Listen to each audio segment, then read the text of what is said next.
Let's do a quick test here. Is that better? I mean, I'm not sure. It doesn't really tell me. We'll see.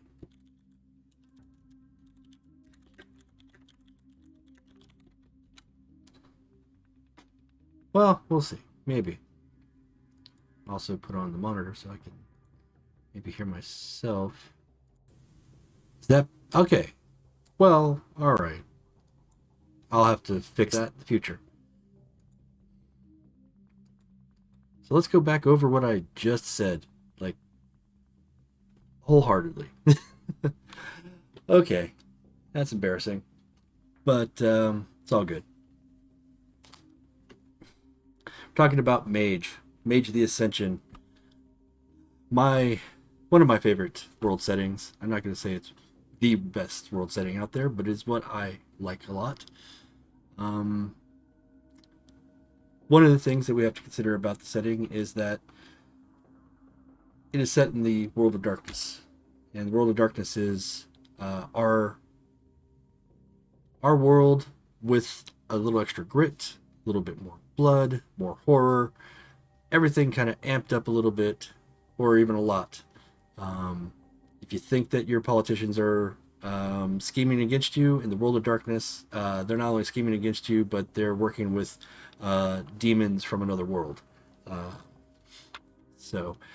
it brings in elements of gothic horror where there are monsters that live among us, and those monsters being vampires and werewolves and ghosts and changelings and demons, and yes, even mages are kind of lumped into that idea of the monster that lives among us. Um, there's also a personal horror aspect to the world of darkness, where it's not just the monsters that live among us, but the monsters that live within ourselves. Um, with vampire, it definitely goes into the idea of the beast and their hunger. With werewolf, it's the changing and the uncontrollable rage against the corruption that they find in the world. And mage also has kind of that darker side, that inner monster, um, and it's a little bit more human, because you're not changed into a great giant beast, and you're not feeding upon uh, human beings, and you're not undead or anything like that. But you are, in essence, fighting against your own worst instincts, because as a mage, you have, in a lot of ways, the powers of a god, but the foundations of a human being. You've got the power, but you've got the desires. Um, and you may desire to do good, um, but you may also end up doing harm in your efforts to do good. It's all about your personal, or not even your personal, it's all about ascension. The game is called Mage the Ascension, and it is about changing the world and yourself. It could be personal ascension, where you rise to the ranks of a archmaster mage and uncover the secrets of the universe.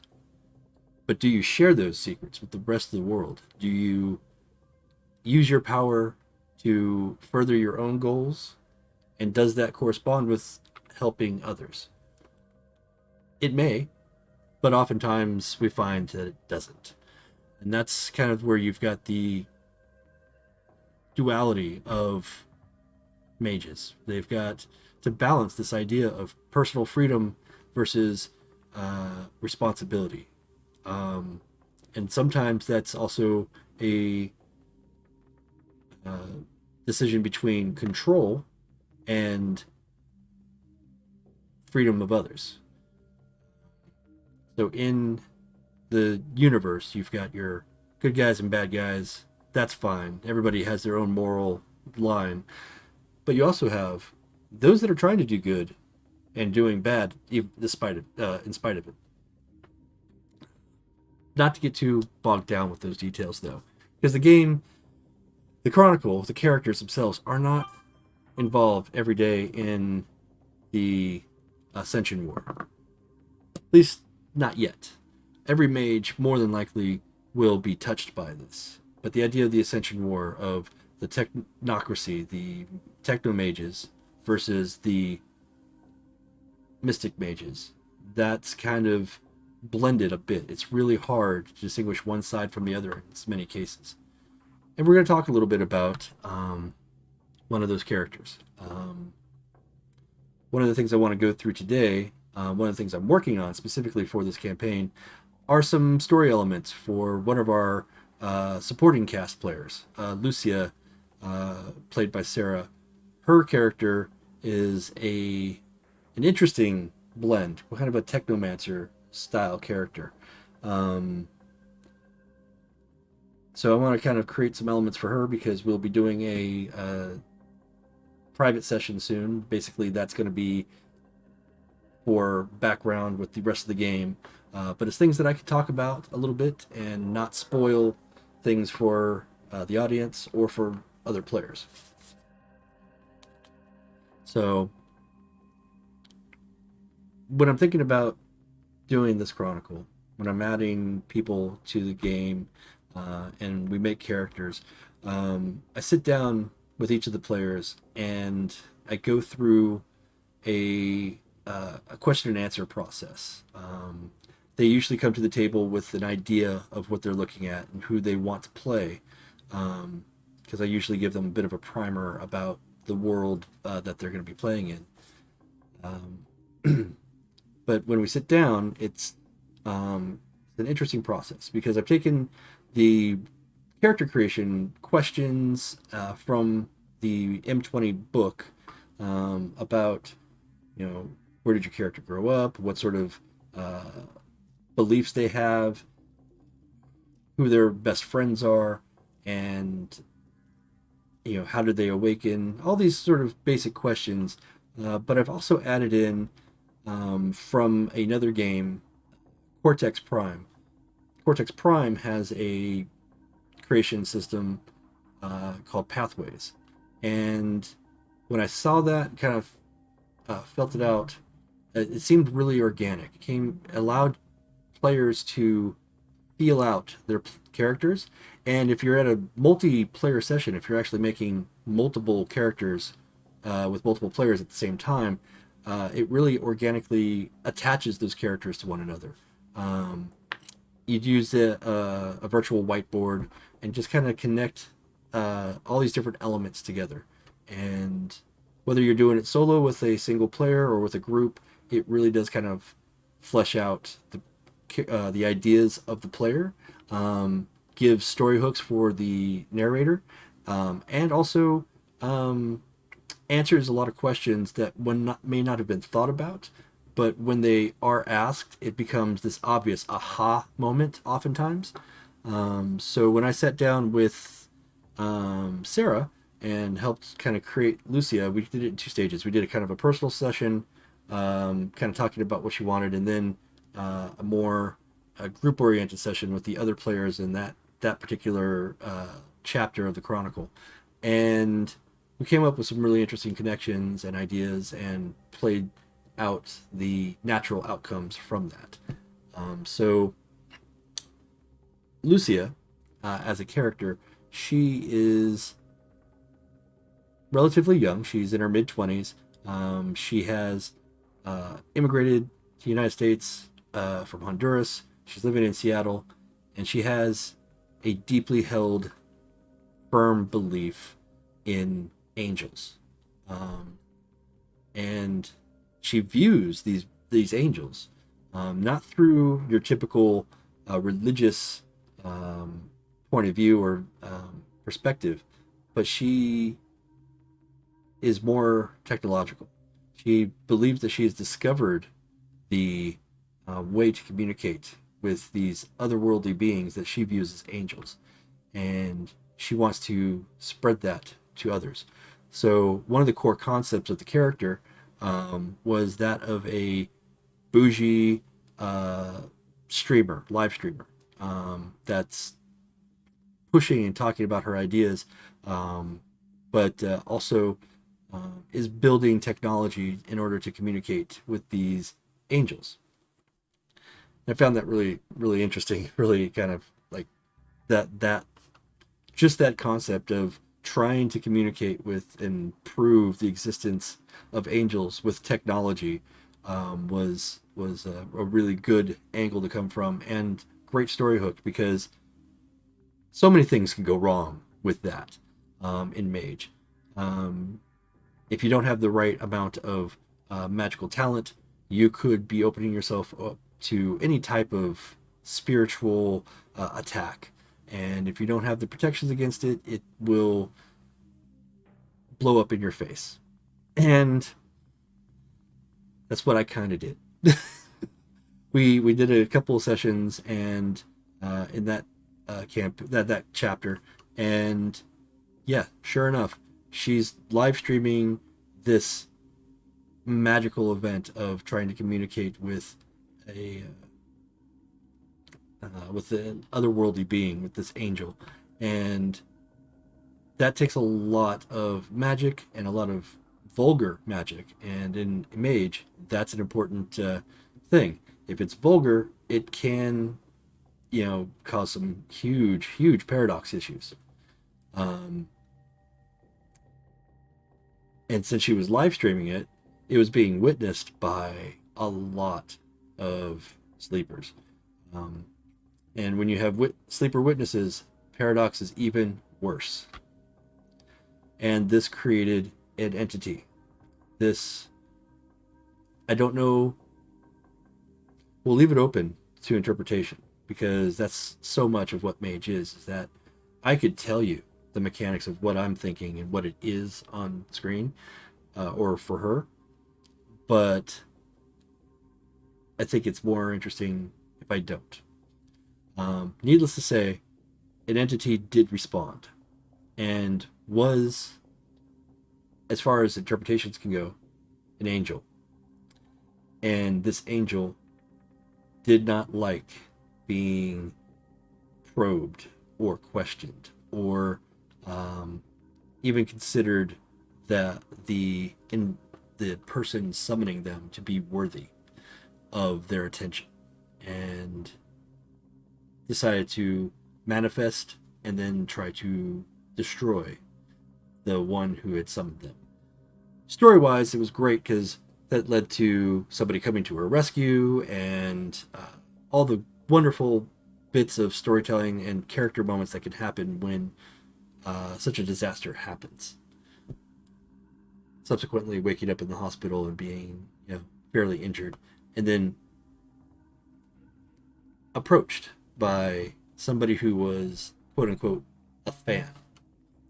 So that fan we will know more about later. In fact, that's kind of what we're going into now. We're going to kind of create some characters, or at least flesh out some characters and some elements, so that when I go into my next session with Sarah, I'll have some meat that we can dig into, some virtual players. I mean, obviously, I can't account for everything. A lot of the work that we do is improvisational and off the top of our heads, but there are certain aspects that we can prepare for, and there are certain elements that are important to her character that we absolutely should plan for. Um, so, first off, let me show you our kind of one of the results of our discussions when we were creating Lucia. One of the things that we put together was this whiteboard, and we connected to Lucia a few different things. That she is a streamer on Instagrace. Instagrace being this fictional streaming channel for devouts, specifically Christian devouts. So we have that kind of element here. Some beautiful drawings done by our friend Stephanie, who was available when doing this. Let me make a quick optional change here. Up, up, there. Now you should be able to see the cursor. Aha, there it is. So Stephanie, of course, puts a little bit of her own humor in here, talking about the angels being totally legit. Um, but we go into that. Also, you see, I add notes to this, usually after the fact. But like this encounter with the Orphem, which was the entity that manifested itself for her, or with her. This Orphem had large eyes, surrounded by wings, considers the mortals unworthy. Yeah, so she had a lot of things going on there. But there's other things that are connecting to this character that will be important, and things that she may want to access as a player. One of them being her character's avatar. That avatar is represented by this this little box here, Seraph, which is an angel, and that's going to be her guardian angel. That's how she views the universe. Is that there are guardian angels, and that her guardian angel is specifically there to protect her and guide her. And but when we were discussing that in our original notes, it was not a wasn't always a kind relationship, so to speak. That guidance is not necessarily benevolent. Could be worse. So let me. So I'm going to look into the notes here that I remember from that and see if we could kind of build this angel character for her. Could put in some personality aspects to it. Maybe give it a voice better than what was currently been defined, because we haven't really delved into that relationship in the story yet, but I really do want to.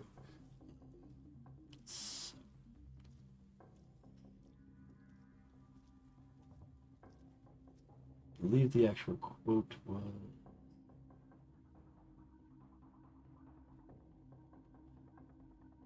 yeah, she liked the idea of the guardian angel that is neither guarding her nor really angelic.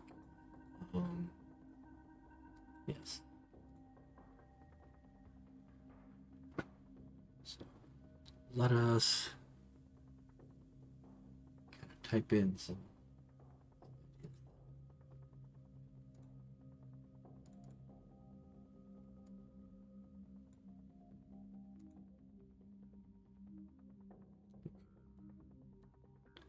So, given that we want the seraph to be kind of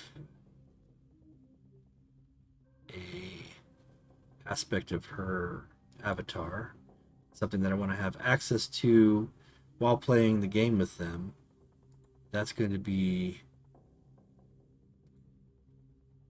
done strictly or mostly through Roll20. So, kind of show you our playboard here. So here on Roll20, we've got this aspect. I've got different settings that are that we bring up, and this is the home studio of Lucia's. And what I'm going to do now is I'm going to create a handout, not a full-blown character. So we're not trying to fill out dots or determine how powerful this character is at this point. Plus, it's not a character. It's not a mage in that regard. We're not going to give it stats like we would some other NPCs. But we will change this from a mysterious note to Sarah.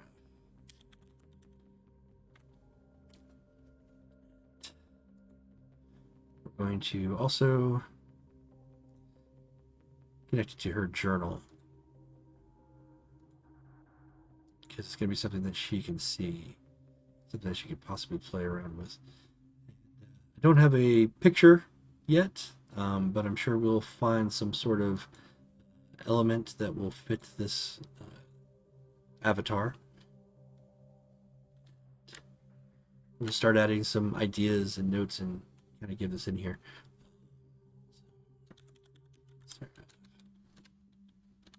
Even guardian angel. And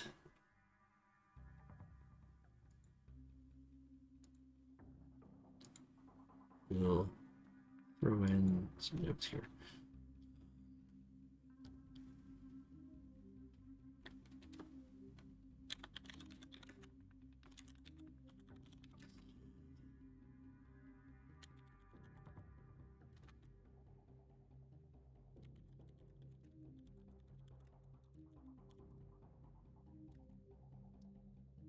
So, from the notes that we have here, the guardian angel first manifested itself to Lucia in foster care. She interpreted that as radio signals.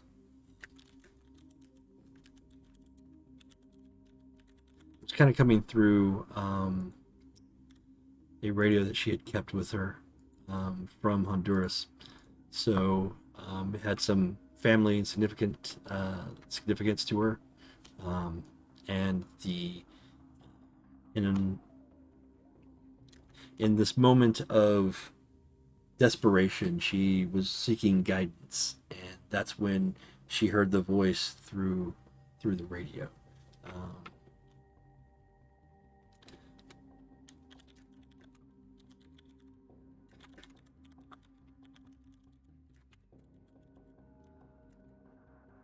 what that desperation, what that moment was, is definitely something that we're going to discuss and go over in her session. So I'm not going to spoil any of that here.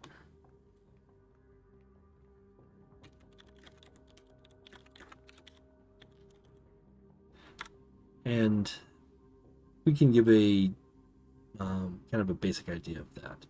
Now, this Seraph, as I'm going to put this more in my jam notes so that she's not listening to that. Seraph is, as an avatar in Mage, is not necessarily a spirit or an angel. It could simply be her own inner thoughts, her own delusions. But it may not, and it may actually be an angel. But in most cases, in terms of game terms, the avatar is a something that guides and pushes a mage towards excellence, um, and they'll do that through whatever means the avatar feels necessary. So it could be um, that they're not very nice, and I think that's true for this character. That it forces her to be a bit more isolated and alone. It's trying to push her towards moments of seeking and introspection um, through insults and um, it's almost like gaslighting. I can say in this case, it's going to be somebody who uh, loves her greatly and wants to protect her and at least says those things, but then outwardly gets angry when she puts any attention towards something other than itself or towards spreading the truth. So we're going to say that it's kind of a gaslighting, and this can change over time because depending on how she starts interpreting these signals or what this is doing for her visions, this could become a more healthy relationship. But I think I want to start this off as unhealthy. One, for the drama, and two, it does kind of fit the theme of a player or character who is not um, not a part of a larger organization. She is still considered an orphan, where she doesn't have the guidance of a mentor or an organization. She's doing this all freeform on her own. And when you have when you don't have that outside influence, you kind of can get stuck. Um, Especially if the only other voice that you listen to is a powerful otherworldly being that guides you towards, uh, you know, strange and unusual effects. So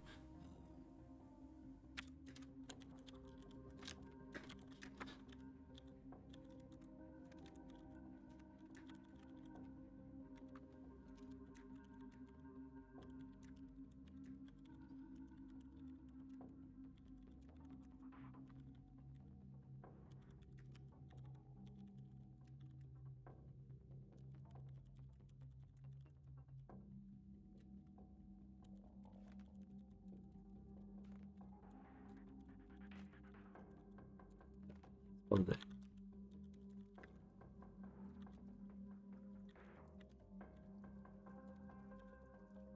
And so we're gonna have like this note of that they gaslight Lucia with affection for her, but will act jealously when she applies attention to anything other than spreading the truth. Um, we'll say, probably put in some common phrases of theirs, like "You're no good at." Um, and we'll just say, "You're no good at X. You should stick to building the machine," and the machine is, her pet project. So, also, focusing a bit on her Instagrace following should be a thing as well. So her avatar being concerned with her Instagrace following is going to be a aspect of it as well. So we can go ahead and say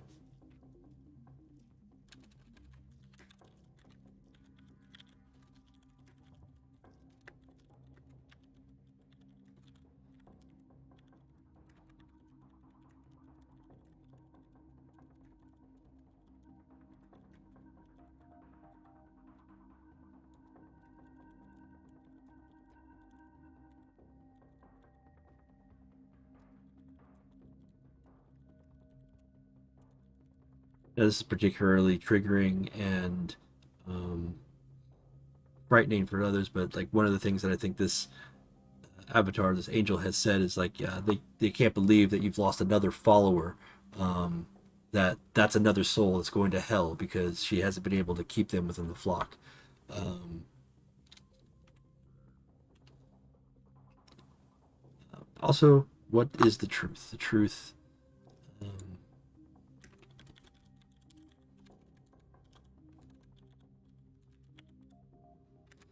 Encourages Lucia to spread the truth. When that truth equals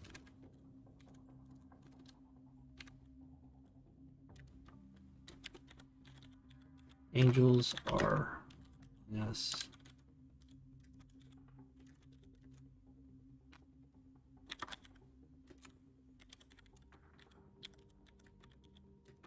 they will lead the way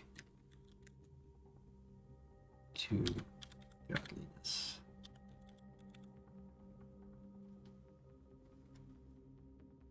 Or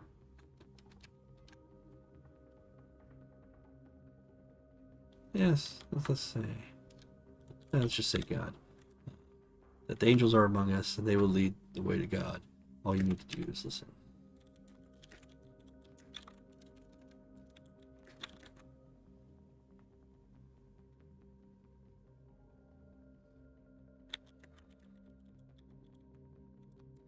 So her Instagrace following is about this. They're about finding and how to connect with your guardian angel. And that guardian angel is a otherworldly being that you can reach through technology, with technology.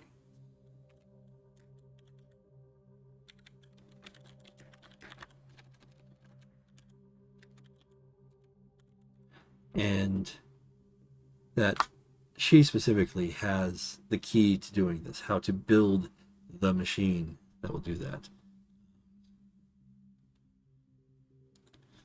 So I'll add that extra note to her here.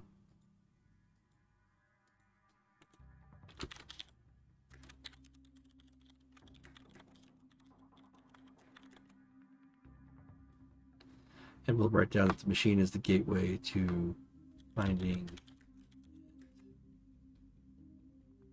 following guardian angel.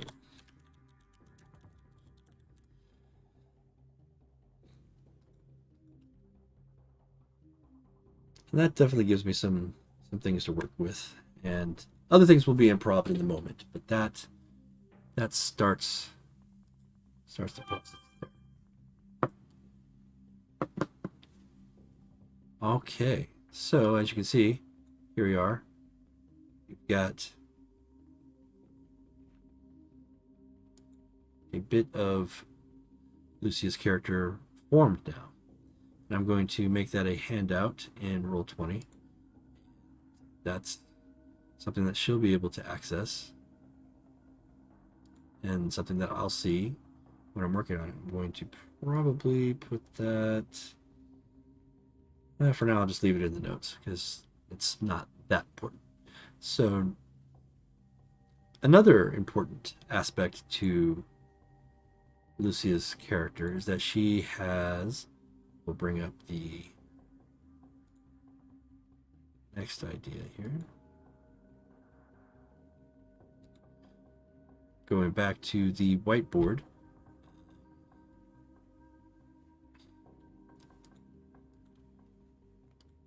Going back to the whiteboard, we have talked a bit about Seraph here. We're going to talk a little bit about Aunt Tanya. Now, this is a character she's left very open to my fundamentals, that or my ideas. So Aunt Tanya is a bit of a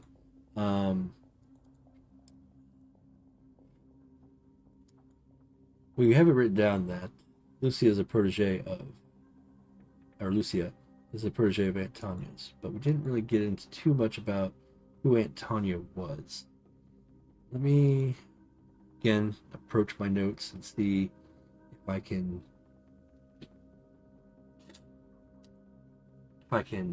find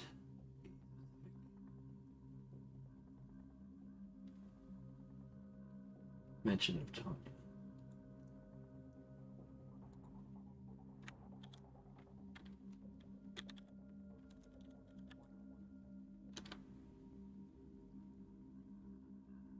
I think that just kind of came up in the... Yeah. So Tanya was a... Let's think about this. Lucia in foster care for a good portion of her life here in the United States after being brought over from Honduras. So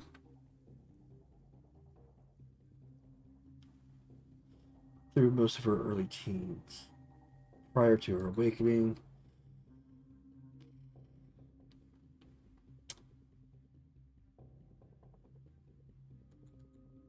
it says protege of.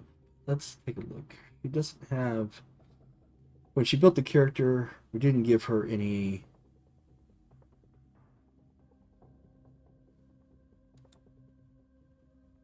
We didn't give her any connections with people like that. So she doesn't have a mentor or anything like that. So I would say it's more of a philosophical protege.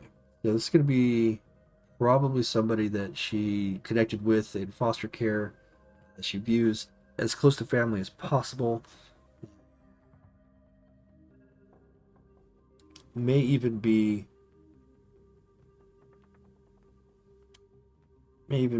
actually related to her, but not directly caretaker. So I would make that just a normal human character, mortal, that doesn't have any expertise in magic or any knowledge of magic, but they would have a deep-seated belief in angelic, or specifically guardian angel philosophy. So we're gonna probably prop back over to Roll20, but we're going to make a new character, and we're gonna, this time, since they are actually a person, I'm gonna add it as a character sheet. I'm gonna name it Tanya.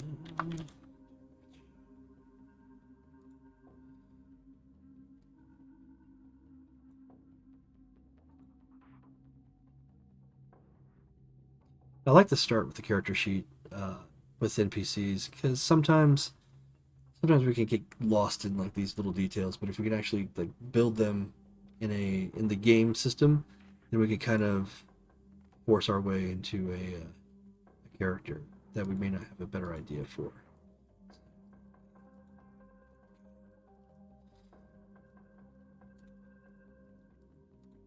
So Aunt Tanya's new character sheet here. I'm gonna put down that she's an NPC, of course, no big deal, but she's also going to be a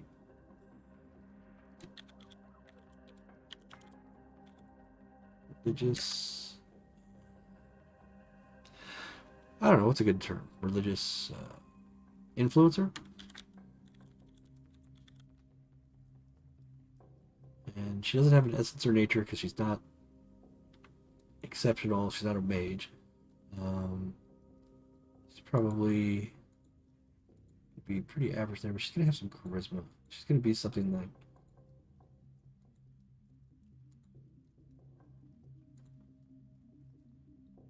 maybe she's gonna have a little bit higher perception. It's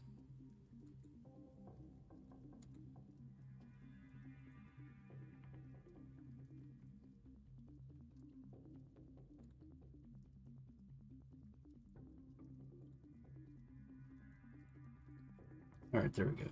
So, following the standard practices in World of Darkness here, giving 3, 5, and 7 to the attributes, and I've decided here that this aunt and Tanya was very charismatic and manipulative.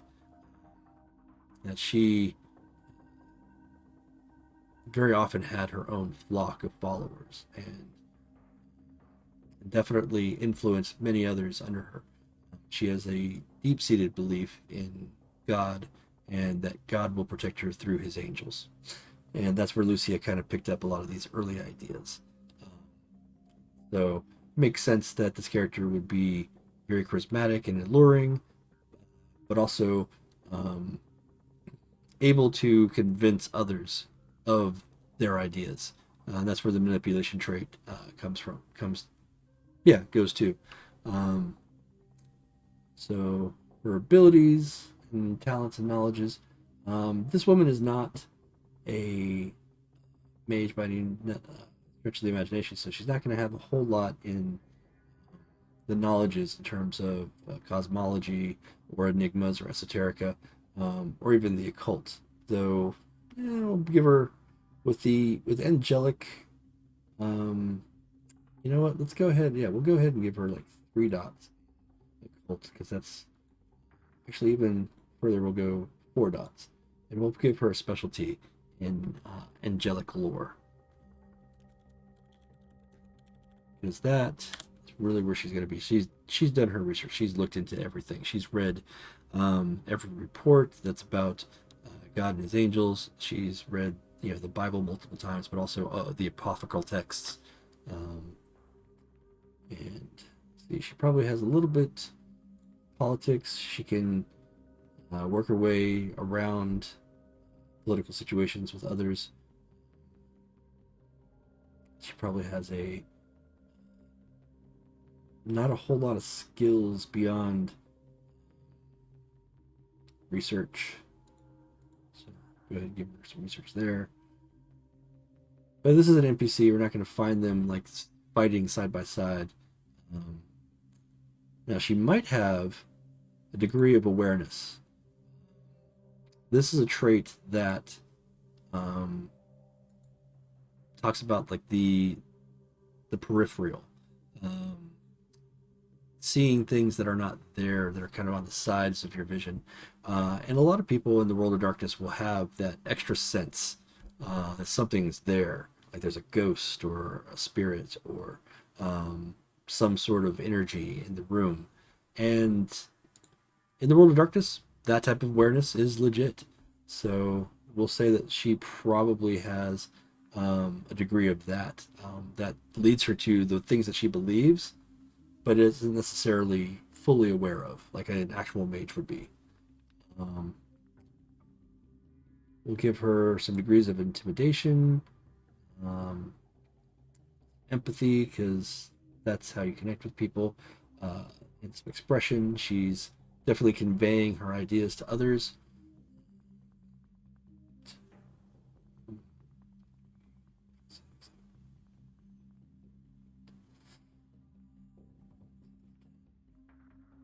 Also, yes, some leadership. So there, she's highly talented with her awareness and her leadership. Uh, this goes along with her charisma and manipulation. She's able to bring people into her flock. Um, and I'm liking this character now. See, this is why I kind of look at the abilities and I kind of start thinking about how we started with this character that's attached to Lucia, and we know that she's an influence on her. But here, we're now starting to get like, not only is she an influencer, but she is uh, a force to be reckoned with. Not just, this is somebody who probably, uh, if challenged, Lucia would back down from, because it's not just her somebody who's helped her in the foster care system, but somebody who has projected their beliefs onto her, and any challenge of that is going to be an issue. Um, so yes, that works, and this is a that's why, like I said, looking at these abilities, you start forming these ideas. So with that, she's gonna have some more knowledge. She's gonna have probably very little. She can do some arts and crafts. She's got a hobby, you know. Um, and she does some meditation. Maybe she does more meditation than her hobbies. So, like, she's got some craft skills, but she's not really good. She's not great. She's a novice. But she tries. Like, so at church functions, she tries to take over the craft station and, like, help the kids make their uh, whatever they do in Sunday school. I never went, so I don't know. And then got four more that we're going to spend in knowledges here. Probably has some academics. She's not the smartest person out there, but she's gone to school. I mean, it doesn't take a genius to get through college. So she's got some degree in academics. And we'll give her like one novice degree in cosmology. Not necessarily that she knows the actual cosmology of the universe, because no one really does in Mage, but um, she's got her views on it, and she knows other people's views on it, so she can kind of work in those realms. And two more. Oh. You know what? She's an NPC. She doesn't need everything, so she's got all that. Looking at the spheres, she's not going to have any because she's not a mage. Not going to have any arte. She's a human, so I'm going to take away some of her willpower. She's not going to have 5 willpower. She's going to have, well, she's going to have willpower, but she's only going to have 3. She's a pretty average human in that regard, a little above average. We'll give her that. She doesn't have any quintessence or paradox. That's not a thing for her, but there we go. She's got some basic stats that we've created for the character, so if we get into a contest of anything, we'll be prepared. Now we can go into some more actual details. So she doesn't have just a blank character page, but also some bio details. So there's Lucia's character sheet, but we are going to transition to the storyteller here.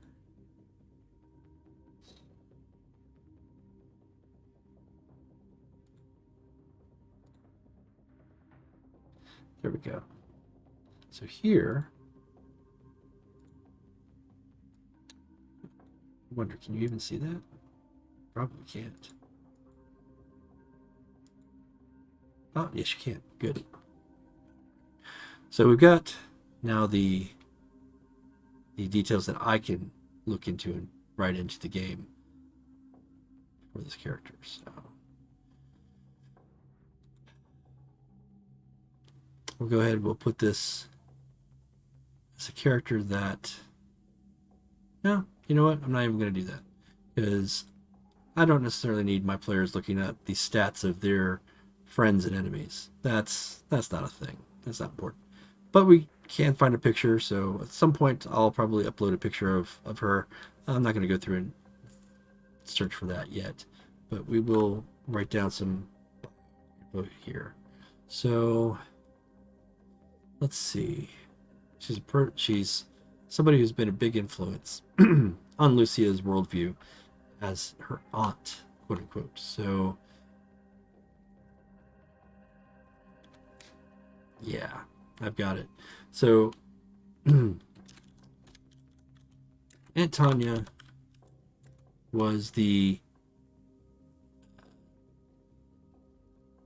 person that she knew in Honduras that had one foot in the old country in Honduras and one foot here in the United States, and was the person who would move back and forth and kind of try and come to Honduras and enlighten the people there.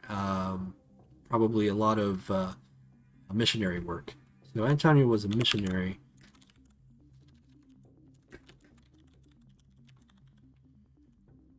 who came to Honduras often.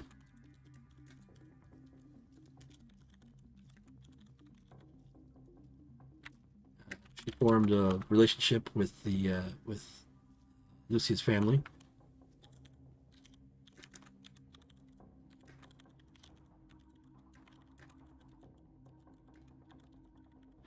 And when Lucia's parents died,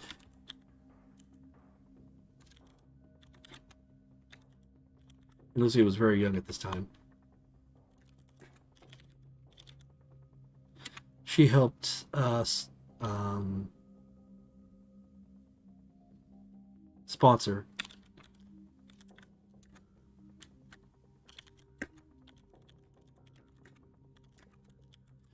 So she helped sponsor Lucia's entrance into the U.S., set her up in the foster care system.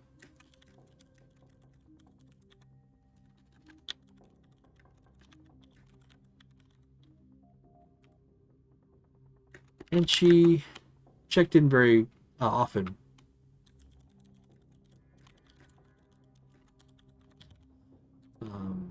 As she grew up in the United States at that point, from an early age to her, from a young age in her preteens throughout her teens.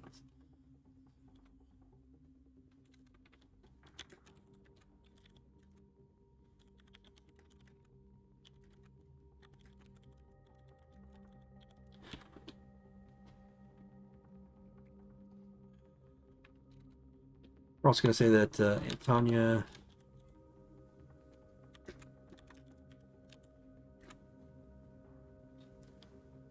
helped out with a lot of children this way, but she has kind of her own family and congregation.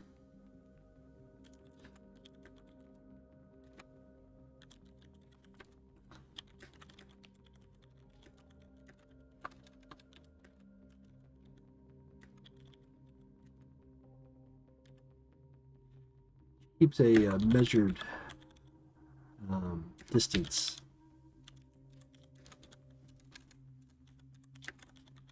between private and public life. Well, I never said public life, her private, her family life, and her ministry.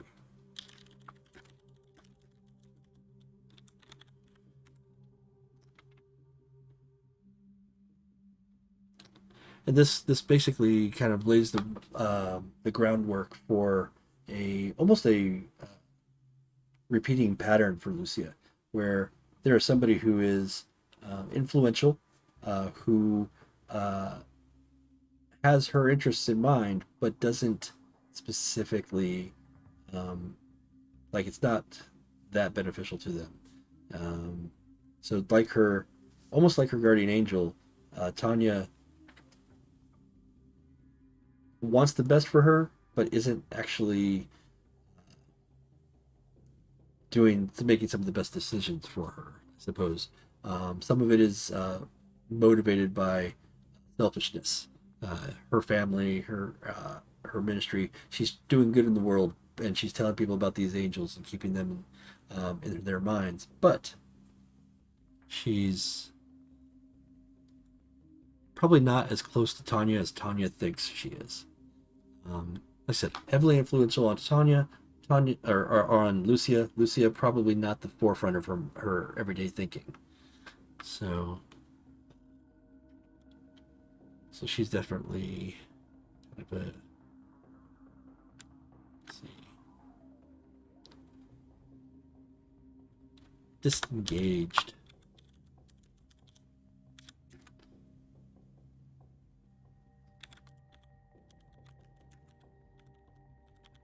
So I'll kind of put this idea that she's a disengaged spiritual leader. It's kind of the basic concept. Kind of actually put that in her concept here in a second.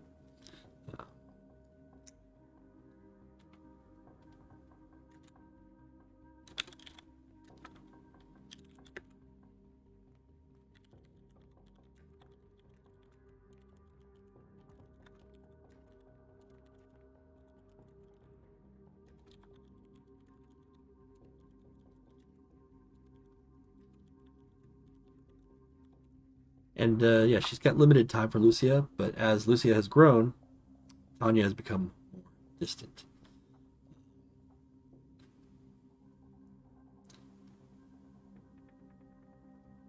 Yeah, I think that kind of gives me a solid idea and a voice for Aunt Tanya.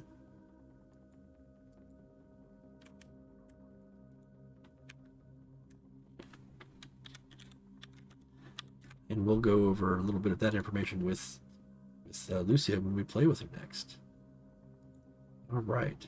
So as you can see, we've got Lucia's home studio as one of the settings here.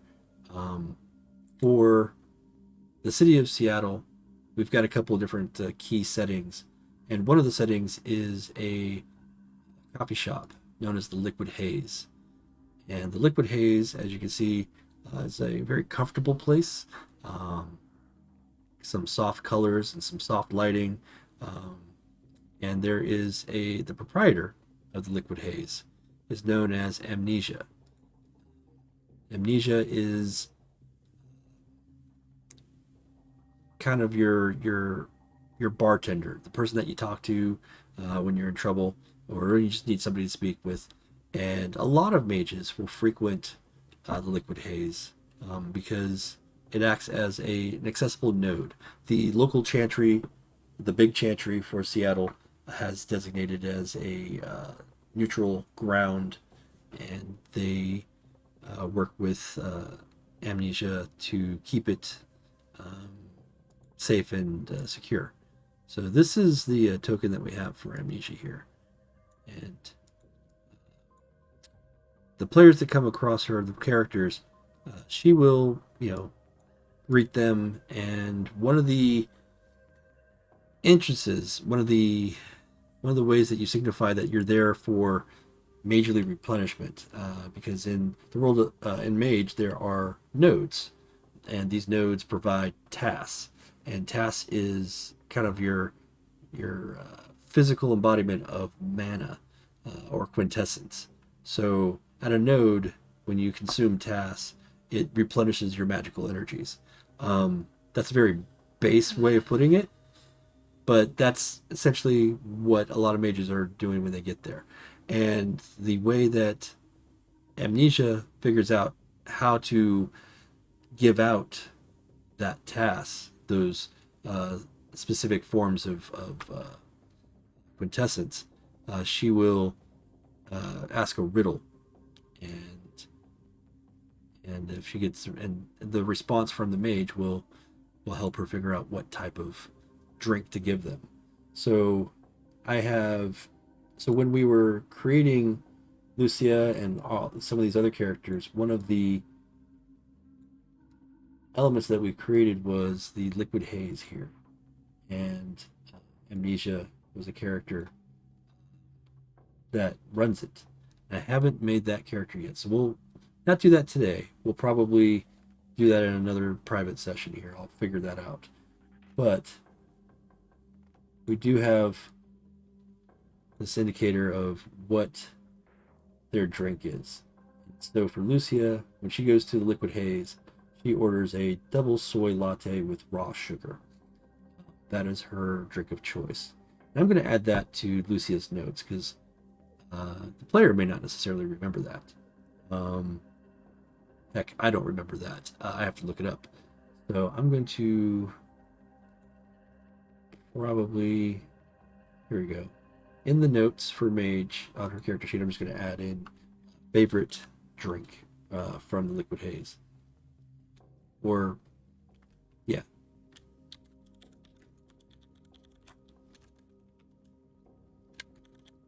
Regular.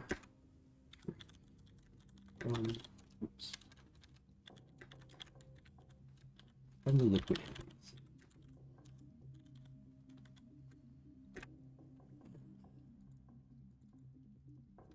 Copy that. There we go. And now, none of us will ever forget that that's what she prefers. Um, this might take some time, but I think I'm going to come up with a specific riddle that will be the answer. Double soy latte with raw sugar. Who knows? That might be an interesting riddle to solve. Um, but yeah, so there's a little bit about our mage campaign. There's a little bit of preview. As you can see, we're going to have our characters specifically deal with their avatars, deal with real life, or not real life, but deal with their more mundane connections in life. And for Lucia, that can be a lot of different things. She's got a very strong religious upbringing in Christianity. In this, I think, in this way, it's a form of Catholicism that she's going to be into. That Aunt Tanya has indoctrinated her into a belief in guardian angels, and I think there's going to be a point of contention between the two of them because Lucia's using technical means to do this, whereas I think more traditional religious would kind of balk at that idea.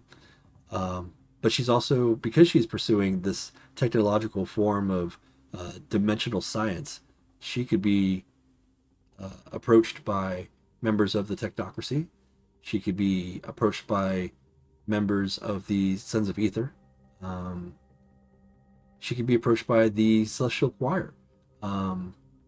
They definitely, maybe in the past, have not been as connected to technology, but they are more open today than they used to be. So she could definitely fall into that realm of belief. Knights Templar could go after her too. They're a scary sect. But but if her beliefs are what they are and she's using technology for it, they can they might they might be an aspect of it. And then there's the other groups, the ones that she has met recently, and them coming to try to help her because she does seem to be a bit of a lost soul, almost perpetually so. She's definitely one who's constantly seeking, um, and one that's being encouraged by her own avatar to forge her own path. So she has rejected a lot of these outside ideas as well. Um, I'm going to dive into a lot of those ideas when we do our session here in a couple days. Um, Maybe we'll post that at some point. I'm keeping a lot of the private sessions private at this point because I don't know if anybody really wants to watch us create characters, but I want to kind of look into maybe having some of those backstories be flashbacks and add that into um, parts of things. Lucia won't be a part of the main cast, but she is, again, like I said, part of the supporting cast, so she will, like, her actions do influence people in the cast. If you are new here, you probably don't know this yet, but we are going to be having 4 main characters in the live stream, but there are I'm losing count number of other players in this game that are not part of the live stream. So um, multi-layered and it all connects, and you may meet some of these players, you may not, but their actions and their decisions and their paradigms will affect the story for our main cast as well. So with that in mind, hope this is illuminating, and I hope you had some fun with me as I discussed my thought process on some of these NPC characters, as redundant NPCs, and these elements that are going to come to fruition for Lucia in the near future. Thanks again for hanging out, and we'll talk to you next time. Later.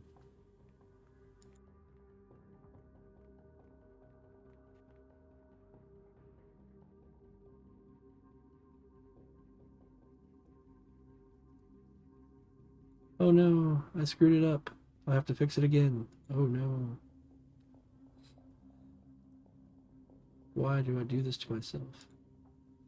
Okay, let's do this again. Have a good night. Thank you again.